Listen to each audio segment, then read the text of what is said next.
Check, check.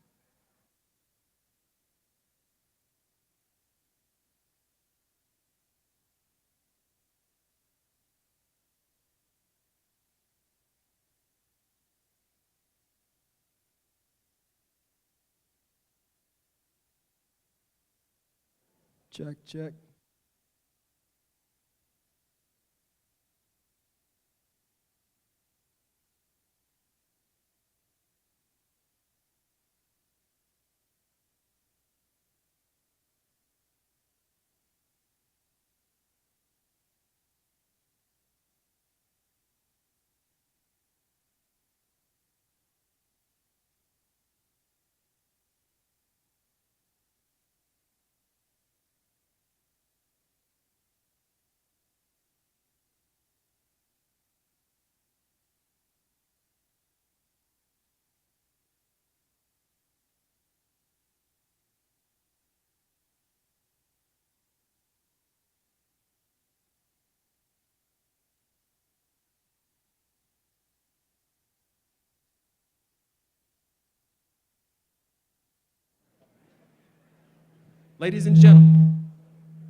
Ladies and gentlemen, Governor Larry Hogan and Governor Christie.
Fighting cancer, he demonstrated that in his life. Like Governor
that developed between us when he ran for governor in Maryland and I went down there to lend some assistance. And what he didn't mention was he served the entire time that he's been going through this. From one day on his Facebook page, after chemotherapy, going back to the governor's office to go to work, bed and relax. He answered back to me, he said, I spent enough time in bed. I want to be at work. And so, you know,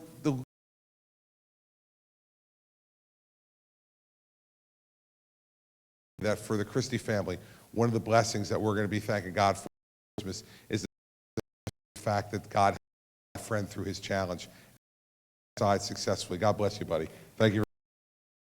How about a show of hands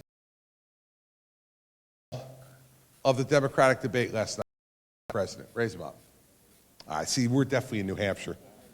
Just a little.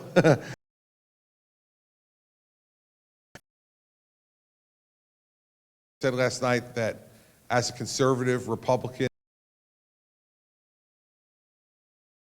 said about ISIS,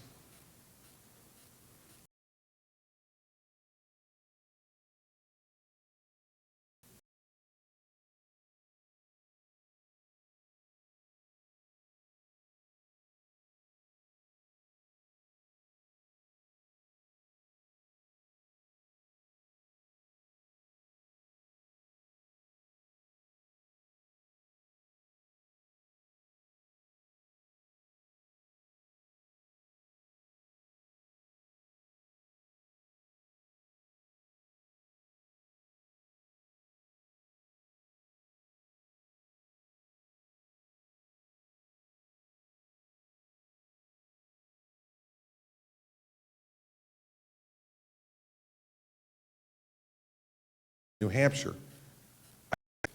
And that's what we need you to do in the next 6 weeks, because it's game time. It's game time for this country, and we need to pick the right leader. And so here's one rule is this. You raise your hand to a staff member, and then that staff member reads it. Now listen, it would be unfair of me to name the person who does their town hall, but her initials are Hillary Rodham Clinton.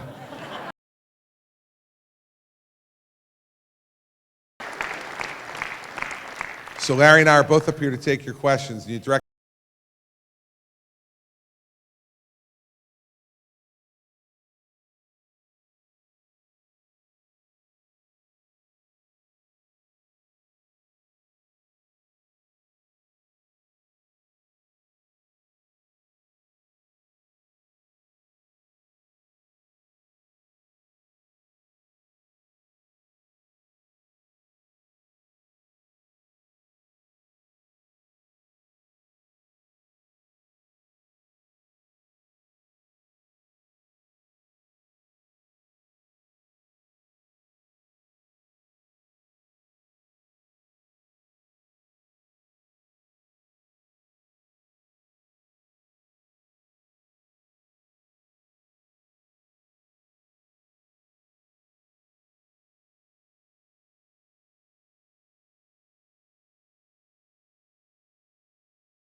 pay for that.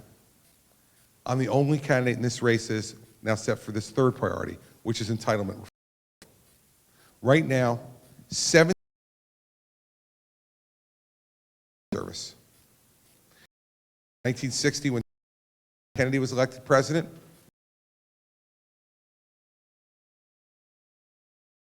Dartmouth will be bankrupt in 7 years. Second, in building laws, we're already taxing at really high levels, and we're spending most of it on entitlement to collect data, to connect dots, to prevent terrorist attacks was wrong.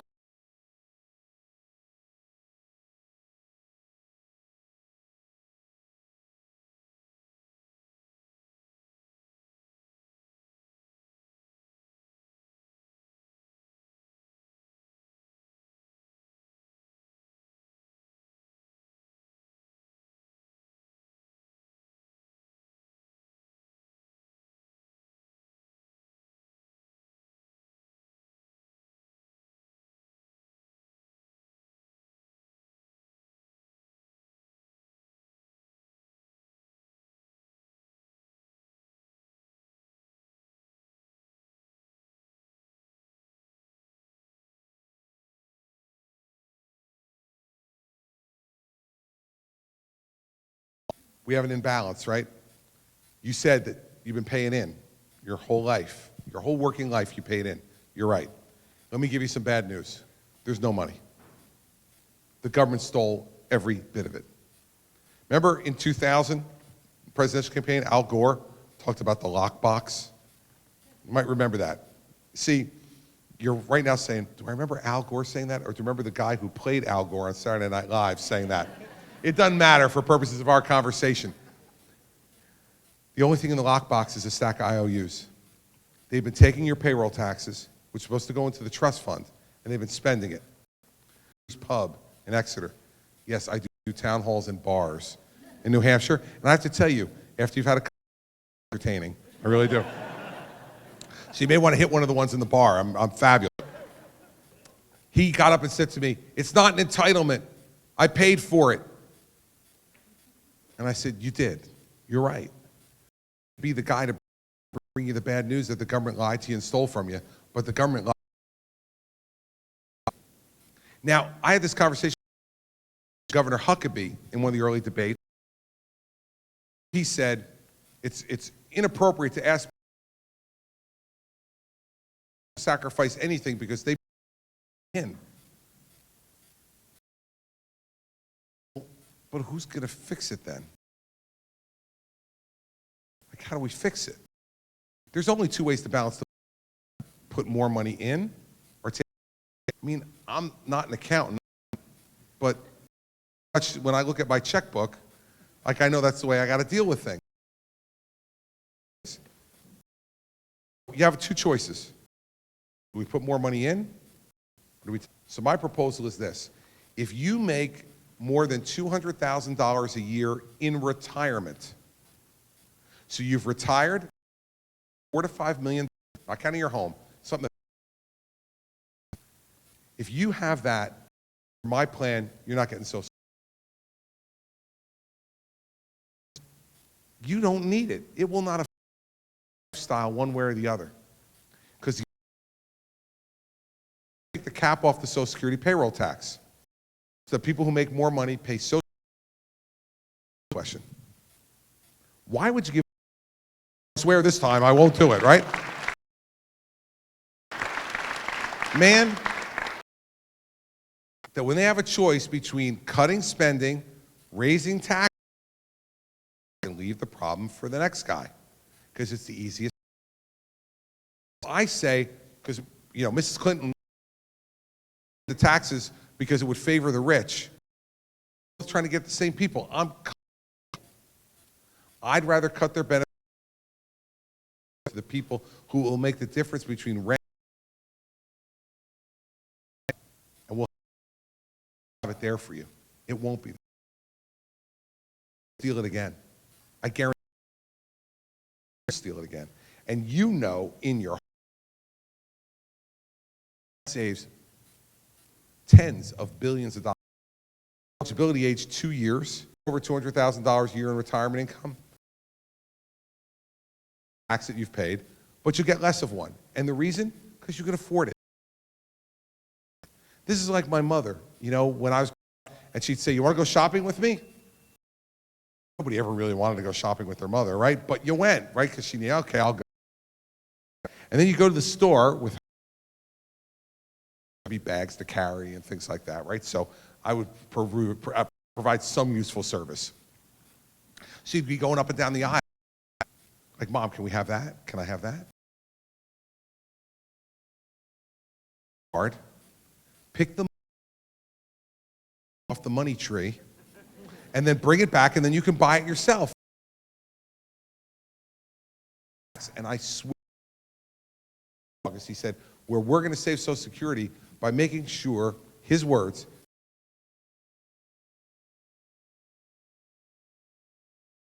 a lot of things, I can guarantee you this. There just aren't. And then in the next debate said, we're not going to cut benefits.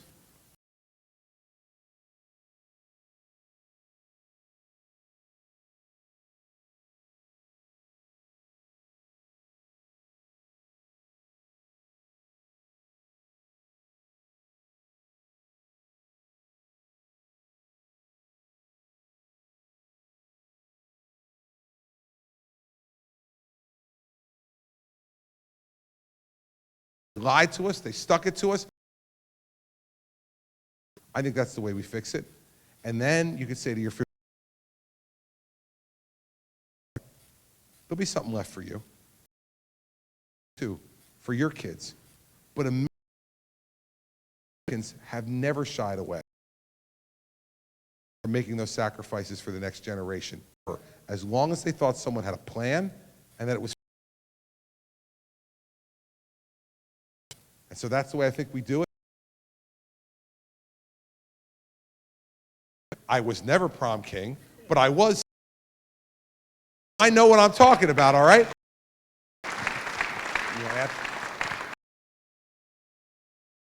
Ma'am, I'll give you mine. I have a personal question. Is that okay? Yeah. Well, wait a second. As long as my wife thinks it's okay.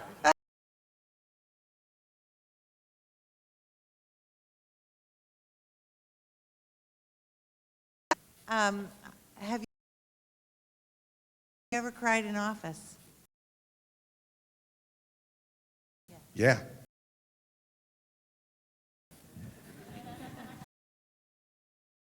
Me too. Let me tell you, I cried the day I was sworn in. That's an extraordinary, overwhelming moment for me. That the people in my state where I lived all my life trusted me with the most important job they gave. I wept that day, I did.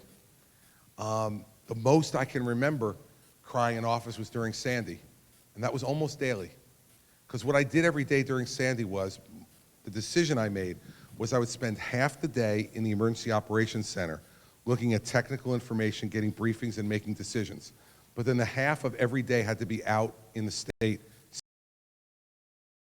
I remember going to Middlesex County, which is not a shore county, but is a bay. And so I went to Middlesex County, and I was walking down a street in Sayreville, New Jersey. And Sayreville is a working class, blue collar.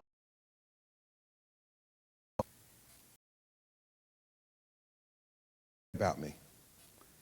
And I'm going in there, you know, so I went in with her.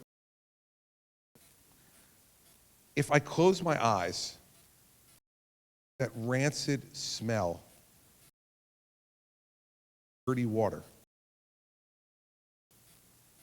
that left and mildew in its wake when it drained out, in her carpeting, in her furniture.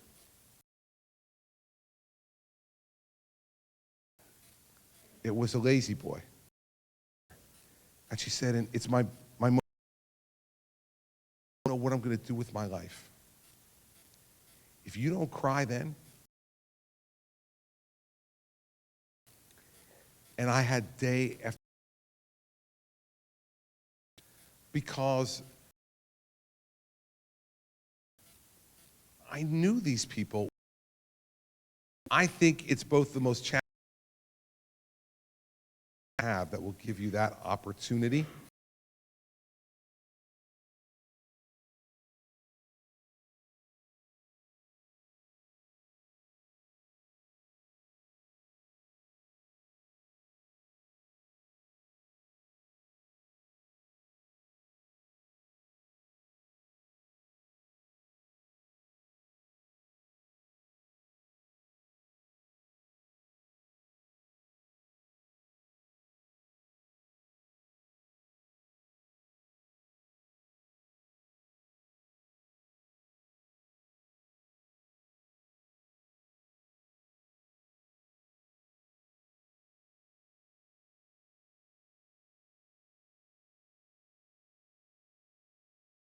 I didn't vote for him. I didn't vote for him in 12. I think he's incompetent to be president of the states. And I represent not January 19th, 2010, not an oath of parliament. Treat him with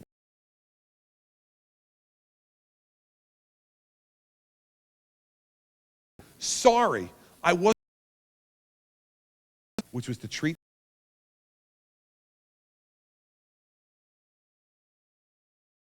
the president that way 6 days before. People in my state be the governor, to be the elected me to do. So I will never apologize, ever.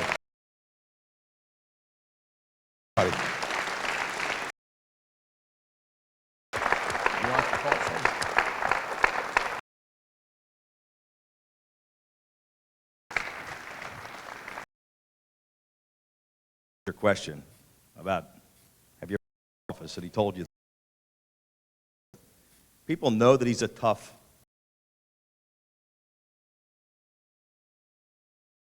Some people don't realize what a loving, caring guy he is, and that there's a whole other.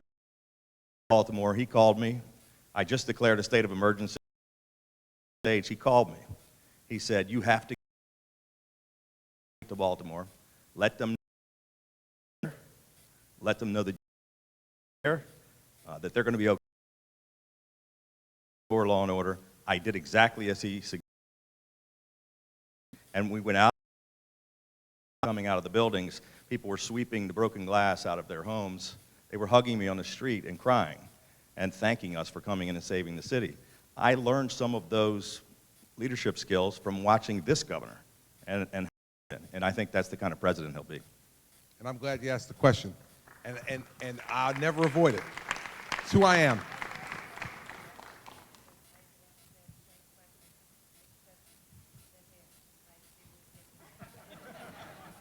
The hair. I don't know. Speaking of hair, by the way, yeah, Larry's sensitive on a the hair couple of topic days ago, right now, I so started to just- grow hair again for the first time in 6 months. What do you think? Looking good? How's my hair?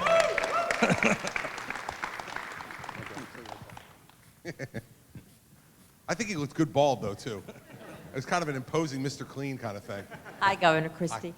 When I went to school, to college, I was able to work my way through and came out with minor debt. My children came out with what you call maybe modest debt, and now my grandchildren are knocking on the door of college, and they're facing crushing debt. Is there a plan that you might have that would help to either get colleges to reduce some of these ridiculous costs, or that would help the kids to work it off in ways that you could work out? Yes to both. Oh. Yes to both. And I will tell you that with the exception of 2 of my 40 town hall meetings, this question has come up in every one of them. Now, 38 out of 40 town hall meetings in New Hampshire, this question has come up. So I have 4 points to make to you. First, 2 points on the helping them pay it off, 2 points on the lowering the costs. On the 2 points on helping them to pay it off, first is, it is obscene that there is a law in our country right now regarding the federal student loan program which says that a person who has a federal student loan cannot refinance that loan at a lower rate. The government is making money on artificially high interest rates on our kids when they take these loans out. This is obscene. And so I would change this to say, listen, you can go to a commercial bank and get that money refinanced, just like you could refinance your mortgage or refinance a car loan. Why should a student loan be any different? To lower the rates of interest, get it to market rates, so they can pay back their money without having to pay exorbitant interest rates that they can't refinance. Second, I believe we should offer a national service option to any student coming out of college who wants to engage for 3 years in national service. And this service is not just restricted to military service. It can be service to your community, to your state, or to your country. And if you want to spend 3 years of that, we'll give you credit to pay down your loans based upon that service. That'd be a wonderful experience for a lot of people to give and show that there's things that are much bigger than their own self-interest, and also give them the benefit to not have to come out with that crushing debt so they don't have to make career choices based upon how much the paycheck is alone because they've got this debt, but because they have a passion for something. I think people get much better at their job if they have a passion for their job. They're not just showing up to pay the bills. We all show up some days to pay the bills, even with a job we love. Some days in this job, that's the only reason I show up, all right? We all have those days. You're in that mood. I understand that. But if you have a passion for your job, the days where you are bursting to get out to work and do your thing is far, far outnumbered the days where you're not feeling really up to doing it. So those are the two options I'd give on the lowering their cost side. Now, on the lowering the college cost side, I tell you this. Two of my children who are in college are here with us today. My whole family's here. I usually introduce them in the beginning, but I got so thrown off by the Hogan thing, you know, and me and Larry talking about each other, I didn't get a chance to introduce them. But we'll do this as we talk about them, right? So we have Andrew here, who's 22, and Andrew is a senior at Princeton. And we have Sarah, who is 19, and she's a sophomore at Notre Dame. Now, the cost for these two lovely children and their tuitions for this year is $122,500 between those two places. Now, here's the thing. This past summer, I got a letter, Mary Pat and I, the place where Sarah goes to school. And the letter was from Father John Jenkins, the priest who is the president of the University of Notre Dame. Now, the first paragraph, it's not an exact quote, but it went something like this.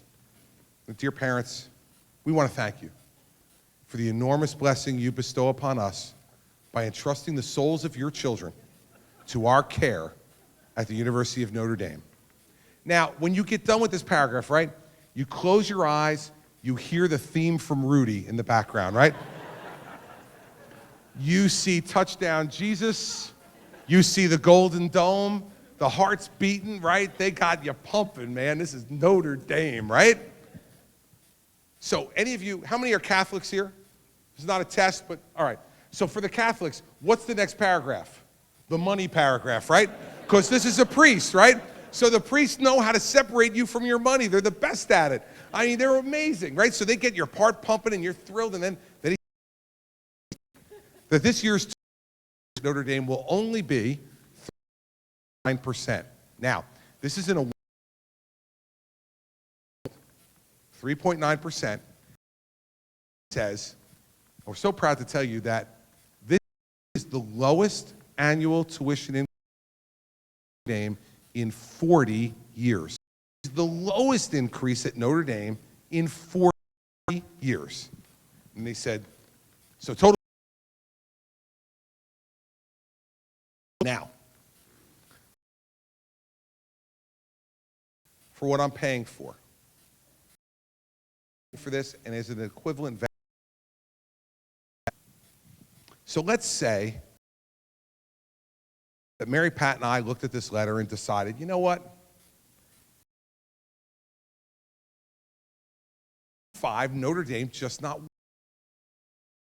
it. And let's say that we made that decision. We decided kitchen to have this conversation. 19-year-old daughter, I want you to put yourself in that moment, but I want to give you a little more additional information. This is a young lady who, I'm not going to be one of those obnoxious Notre Dame people. I'm just not. You know which ones I'm talking about. You know, the really obnoxious Notre Dame people. She confirmed for me after one semester, when she came home for Christmas last year, that she is now an obnoxious Notre Dame person. She said to me, I obnoxiously love my school. She sends pictures to me on my phone. Dad, I'm walking across campus. Look at the Golden Dome. Look how beautiful this is. I'm leaving for spring semester. This is the way it looks. I'm going to miss it so much, right? She loves this place. She has drank the Kool-Aid. She is a Golden Domer. It's unbelievable, right? Now, I want you to imagine me calling her downstairs and saying, Sarah, we no longer think Notre Dame presents a value for mom and dad, and while we know you love it, we're going to send you to fill-in-the-blank university, which is significantly cheaper. I don't know. But my guess is that after the crying and the arguing, and her going back up to her room, slamming the door, and basically saying to me and Mary Pat, "You're ruining my life," you know what would happen. Mary Pat and I would sit at that table and say, "We got to figure this out. She's happy, she's getting a good education. We got to figure out how to make this work." Here's the problem. The colleges know that too. They know that this is not a rational decision. They know this is an emotional decision by parents and students who fall in love with a place. They do everything. Listen, how about this? You know what the admissions letter to Notre Dame says? You remember. She opened up that letter, and the first line is, "Dear Sarah, welcome home." I swear to you, welcome home. Man, from the minute they offer you admission, they're roping you in emotionally. They know that. So here's what we need to do. 2 steps. First, we need them to be required to detail what they spend our money on. Now, this is the most opaque bill in the world, the college bill, right? You all have seen it. It's 3 lines. Tuition, room and board, other fees. Now, if you all went out in Peterborough tonight and you went to a restaurant and there were 4 of you and you order drinks and you order dinner and then the check comes and you flip the check over and it says food, $125. You would say to the waiter, "Hey, dude, over here for a second." Maybe you wouldn't say dude, maybe I would. But say, "Come over here for a second. Could you write out for me what everybody had and how much each thing costs so we know what happened here?" College, we go, where do we send the check? Tuition, room and board, other fees, where do we sign? Where do we send the check? It's ridiculous. And you know what? If they told us what they're spending the money on, they'd be embarrassed. That's why they don't tell us. I went on a whole toot this past summer about rock climbing walls. I said, there's an epidemic in America of rock climbing walls at college universities. And she was with me at that town hall meeting the first time I said it. And she said to me, "Dad, by the way, we have rock climbing walls at Notre Dame." Right? So now it got in my head. So then I went to Iowa State University and I said to them, the students were sitting behind, "You guys have rock climbing walls?" They said, "Yeah." Maybe they need rock climbing walls. In Indiana, same way, pretty flat. But then I came to UNH. And they said, "Yes." I said, "You have rocks." Granite State, for God's sake. You got Mount Washington. You got after this, wrote after they said, the headline, I swear to you, Christie's assault on college fitness. Christie's assault on college fitness. Now look at me. I've assaulted fitness in many ways. One of them. One of them. We made them detail. They would be embarrassed, and I believe it would drive costs down. Second, you need to have the opportunity to unbundle the bill. Pay for the things you want to pay for. I don't want to pay for the rock climbing wall because I love dear Sarah, but one thing I know about her, have you ever climbed on the rock climbing wall in 2 years? Never. She never will. I guarantee you. I don't want to pay for it. She's never going to use it. We should pay for the things that we're going to use. Why? Because it's the only way we can put market forces on these people. If 95% of the people say, "I'm not paying for the rock climbing wall anymore," guess what? That's the last damn rock climbing wall that's going to be built at the University of Notre Dame, right? Because we can't put market forces on them because of the emotion. So let's do it by being able to choose it. So you say, "Okay, Chris, these are great ideas, but how do you do it?" Here's the way you do it. If you don't do both of those things, you are not eligible for the federal student loan or student grant program. You want to take our money, you want federally subsidized student loans, you want your students to be able to accept grants to pay for your education, then you tell us what you're spending our money on and you allow me to pick what I want to pay for. That will put market forces on these things without diminishing the quality of the education. us an opportunity to control, like after the first time I did this and said, I am part of the family. Believe me, I'm like 120 grand into the family. All right, I'm part of the family, but you know what? We got to do something different here. And that's what we need to do. And I think that'll give students a chance to work things off and pay lower rates, and give us a chance as the consumers, and them, because they're ultimately paying for this too, to be able to have market forces on those prices and transparency into what they're paying for. And maybe we won't have 44 vice presidents for paperwork then. Maybe we won't have to build the next big, nice-looking building because a donor gave, 1/10 of the cost of the building, and then we're paying for the rest of it. Maybe we won't need to build a monument on every campus every time a university president or a member of the board of trustees feels like they want a monument built to themselves. And it won't the quality of the education. I long answer, but we have a plan, and I think it can work. I can't guarantee, but both ideas on this. Well, I just like.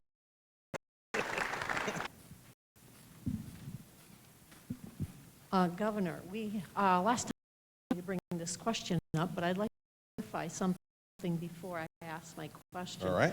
A few minutes ago, people who are not, they're having a hard time to get to even there to have coverage. I guess you'd on Obamacare, but what if it's not there? I'd like you to address that crucial age for senior Medicare. And the question I have... And by the way,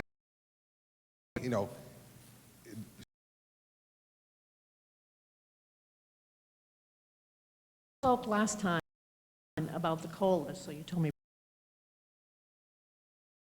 that is really not adequate for seniors, and there's no COLA for 2016, but yet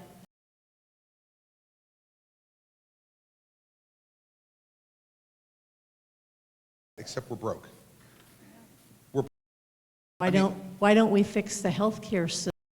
I mean, within the government that way, but the private healthcare system is really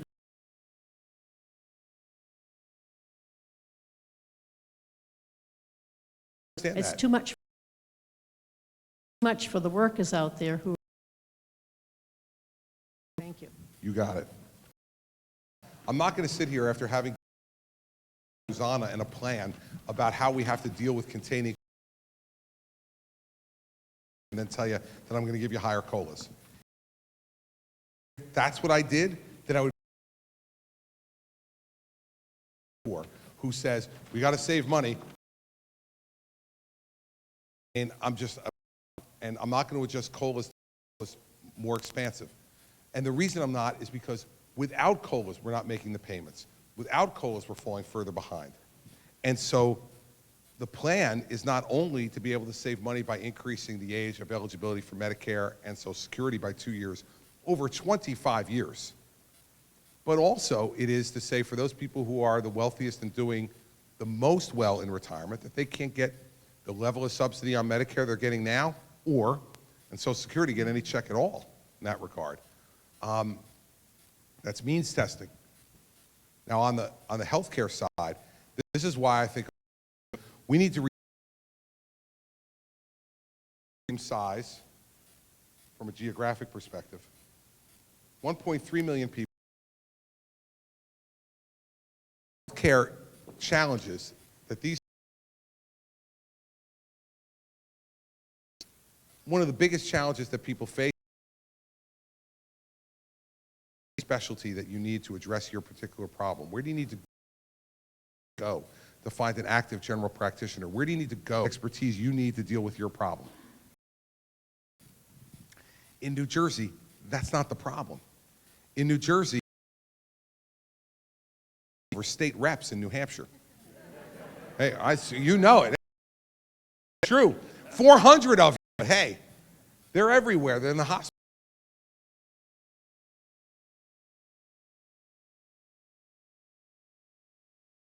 And that is right for New Hampshire citizens, and accessible to you. You're going to, because you see them everywhere. You see them at the dry cleaners, at the deli, at the soccer field, at the football game. able to help to craft a plan, because the plan medical costs. The more services you perform, the less you get paid. That is begging. It's out of control and suing medical.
Happening fast enough.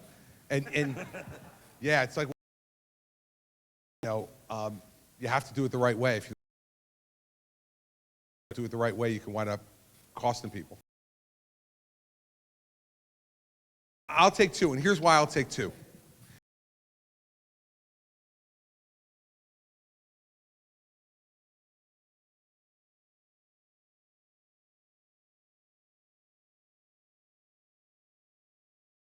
And they're all younger than you, and they're all telling you time. I am is when I'm standing right in here. Back there and go, they're going like this to me. To be complete control of this campaign. And so we'll take two more. I also want them to know who the boss is, right? So here we go. So I'll start.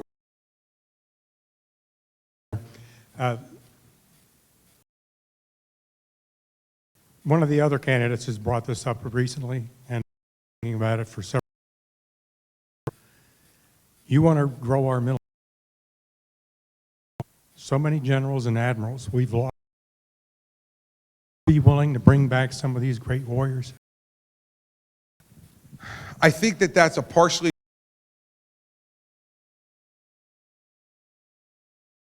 I think he's fired some of them. I think others have just.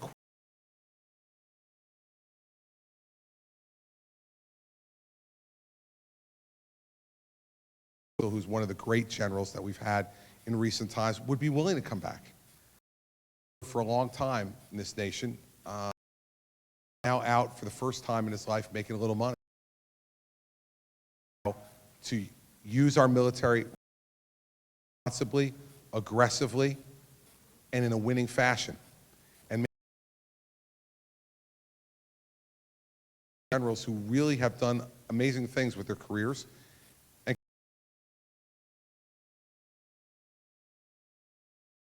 really extraordinary things. But I also don't want false promises to you too. Man, a week,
We've learned from history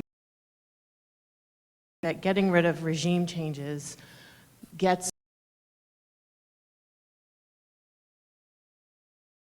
getting into more and more difficulties. That with Iraq, ISIS is just in regard to regime change. regime. Question. And how about last night, if you're watching any conditions in Libya, where you advocated for the staging ground and breeding ground for ISIS?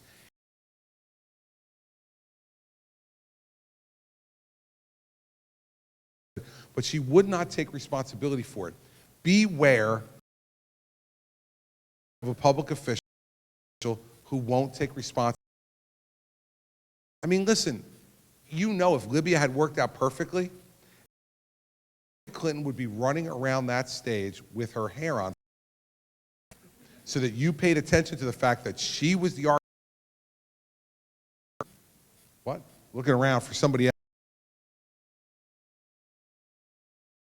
I believe Assad has created ISIS. Assad's a client of the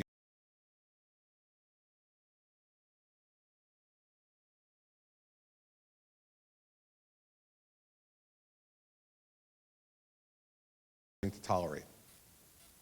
Is this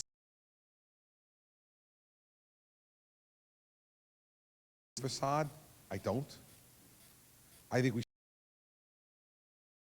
should, because that's the more direct and existential threat. But what we need to understand, and I think that overall the world would be better off without Assad. Replace it, right?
aren't always exactly right.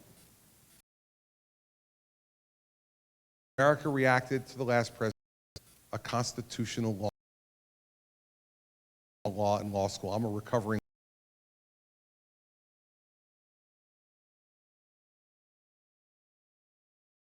in law school, where they can do the least amount of harm.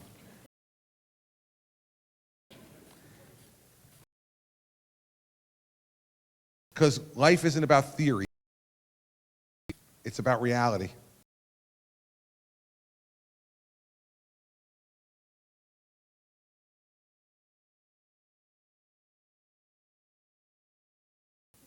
Which means I live every day. It is gotten me ready for this job. And I know I've got some thoughts on this. Well, I first of all, I just want to thank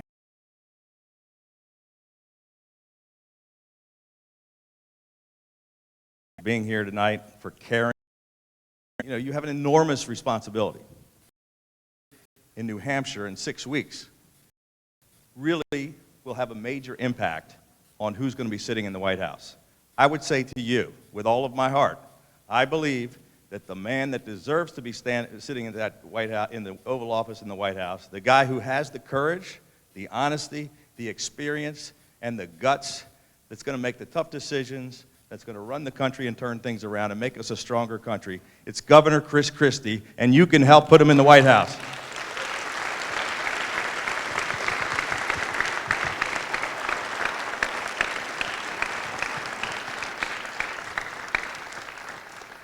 I like having him here.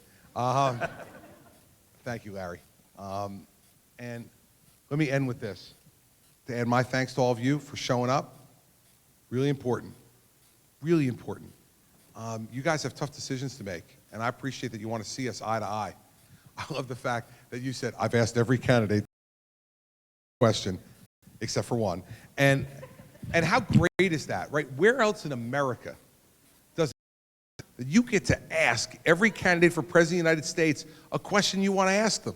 If you're willing to show up, you get to ask, and we got to answer. And if we don't answer, you're going to walk away unsatisfied, and then you're off the list as a candidate. And it's a wonderful opportunity, and you all take advantage of it. And I appreciate it, and I appreciate you coming and listening to me tonight and giving me an audience. Last thing I'll tell you is this: that new is great. New is shiny. New in our country, we really do. We like new. It's kind of like the dealership, and you see a new truck. Smells good.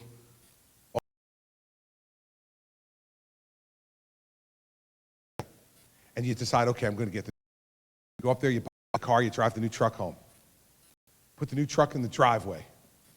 And all of a sudden, it's rain. I mean, pour. All kinds of rain and wind and awful weather. And when that real hard weather comes in, the new truck starts to lose a bit of its shine. And what happens after all that rain falls? Days and days of rain, hard times, right? Mud. Got the mud. And so you go out to the new truck, because you got to go out now. The rain stopped. You're going to get some food. You're going to take care of things. You get in that new truck, and you start it up, and you start to try to drive. Stuck in the mud. The new truck won't get out of the mud. The wheels are spinning. You're putting it into drive and reverse. You're going back and forth. The wheels are spinning. You can't get out of the mud. And at that moment, you know what you're saying to yourself? Where's my old truck? Man, the old truck always got me out of the mud. The old truck worked. The old truck had been in the mud before, so it knew how to get out of the mud. I didn't have to worry about anything. The old truck got me out of the mud. Let me tell you something, everybody. In this race for the Republican nomination for President of the United States, I'm the old truck. Okay, I'm the old truck. I'm dinged up a little bit. I got some scratches. You know, the wheels are a little bit dented. But I'm the old truck. The old truck knows how to get you out of the mud because the old truck's been in the mud before. Old truck's been tested. The old truck has lived a little life. And man, the new truck can be exciting. But when you're in the mud, when the times are tough, you want the old truck because you want to get out of the mud. Let's not get our heads turned by the new trucks.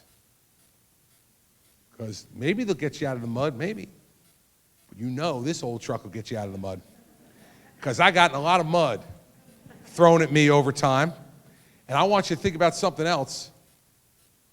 When next September comes, and there's going to be one of us on the stage across from Hillary Rodham Clinton. And then you know the mud's coming, right? Hillary Rodham Clinton is in charge of the political dynasty that's thrown more mud than any political dynasty that I've seen in my lifetime. They know how to throw the mud, and they're going to be throwing the mud, everybody. And it's at that moment that the new truck, it may not even start.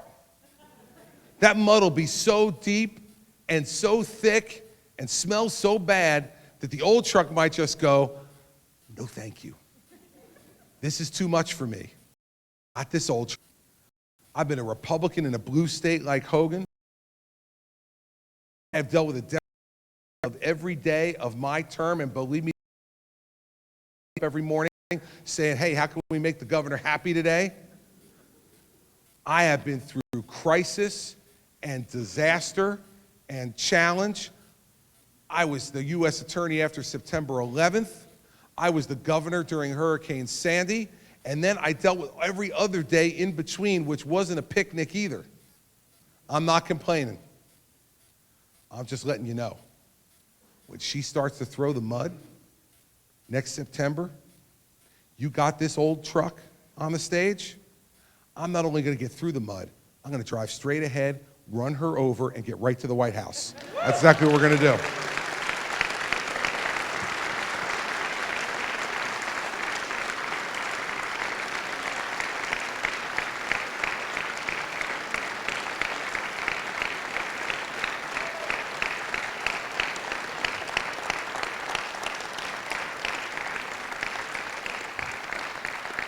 But it all starts here in 6 weeks. 6 weeks. 6 weeks from Tuesday. So thank you for coming tonight. Thank you to my friend Larry Hogan for coming tonight and supporting me again soon. Thank you very much.